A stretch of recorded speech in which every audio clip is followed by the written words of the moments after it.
Jadi dapat kami sampaikan bahwa terkait dengan putusan terhadap Harvey Muiz, maka Kejaksaan Agung yang pertama secara formal ya sudah mengajukan banding dan menandatangani akta banding pada tanggal 27 Desember 2024 yang lalu, dan tentu ini menjadi pintu masuk ya bagi penyelesaian perkara ini untuk tingkat upaya hukumnya.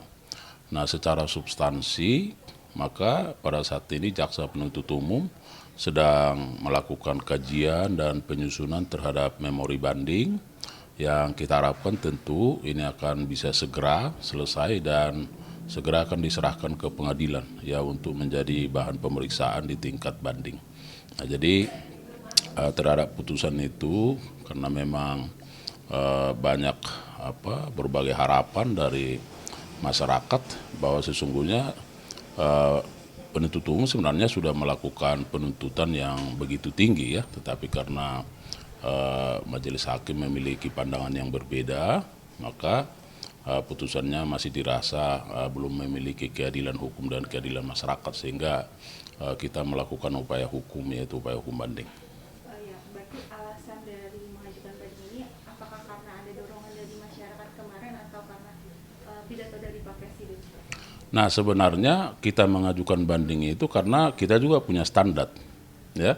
Di sini punya SOP. Nah, kenapa? Karena kalau kita lihat kan dari Stratmat ya, tuntutan 12 tahun, putus 6,5 tahun itu di SOP kami itu belum masuk gitu, ya, belum masuk. Nah, kemudian tentu kita juga mendasarkan pada begitu besarnya kerugian keuangan negara yang harus sesungguhnya dipertimbangkan oleh majelis hakim. Nah, bahwa ada desakan masyarakat, kemudian Bapak Presiden memberikan pidato, sebenarnya kita sebelumnya sudah responsif terhadap itu. Ya, kita sudah mengajukan upaya banding itu.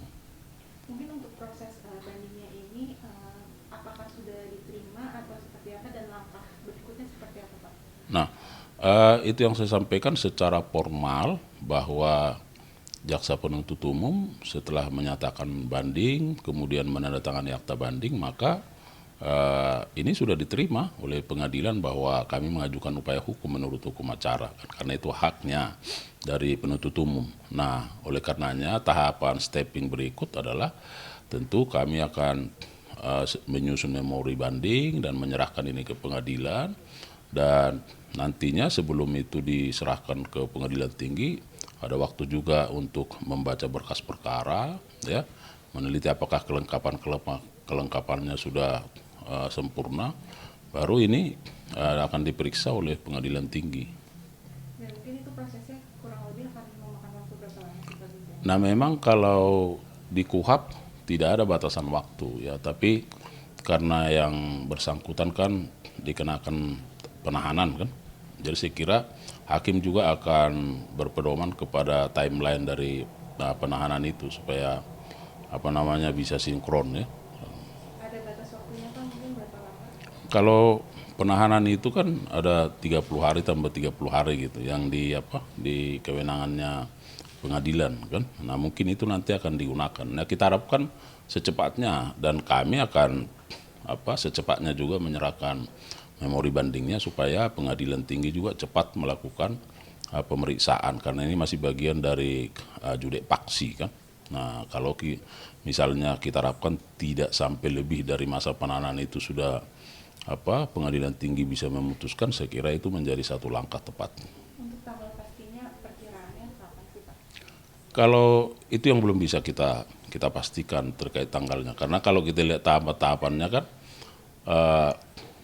kalau misalnya di minggu depan memorinya diserahkan, kemudian di kepaniteraan pengadilan negeri, pengadilan tipikor Jakarta Pusat melakukan proses pemberkasannya, nah proses pengirimannya ke pengadilan tinggi, kemudian nanti akan berproses di sana, saya kira memerlukan waktu, tapi kita harapkan tentu tahapan itu akan berjalan secepat-cepatnya. Mungkin ada ini nggak sih, Pak, barang bukti baru yang diserahkan juga? Karena ini adalah judek paksi, maka semua yang kita serahkan di pengadilan negeri, itu juga akan menjadi bahan pemeriksaan di pengadilan tinggi, ya. Nah, Poin-poinnya sendiri Pak, untuk banding sendiri apa aja yang tercantum? Nah, poin itu kan misalnya terkait stigmat, ya kan? Kan kalau kita tuntut itu kan 12 tahun. Nah, pengadilan memutus kalau tidak salah 6,5 tahun kan.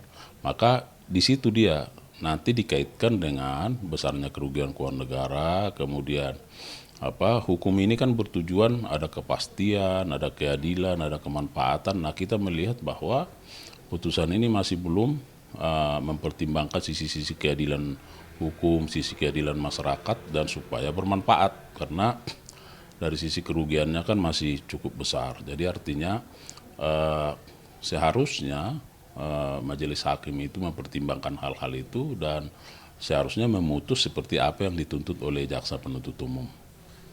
Mungkin terkait proses banding ini, sejauh mana sih banding ini akan berpengaruh dengan status hukumnya Harvey, apakah nanti akan lebih berat atau mungkin bisa lebih ringan dari yang ini? Wah, itu menjadi kewenangan dari pengadilan, ya, pengadilan tinggi. Nah, kita harapkan tentu kita banding, ya pengadilan tinggi kita harapkan sependapat dengan tuntutan kita. Tapi bisa lebih berat dari 12 tahun? Bisa saja, ya bisa lebih berat, bisa lebih ringan, karena memang yang menentukan berat ringannya itu kan ada pada hakim, ya. Nah, kita kan posisi jaksa itu menuntut. Nah, menuntut 12, kalau misalnya hakim tinggi merasa bahwa memang cukup berat signifikan perbuatannya, ya disilakan itu menjadi kewenangan dari hakim. Ya. Mungkin terakhir, kalau misalkan ternyata bandingnya ini tidak sesuai, apakah bisa mengajukan banding lagi Pak? Namanya mengajukan kasasi. Ya, kalau misalnya nanti putusan banding masih ada hal-hal yang menurut kita belum sesuai, menurut standar kita, menurut keadilan dan seterusnya kita pelajari, maka hak dari penuntut umum bisa mengajukan kasasi.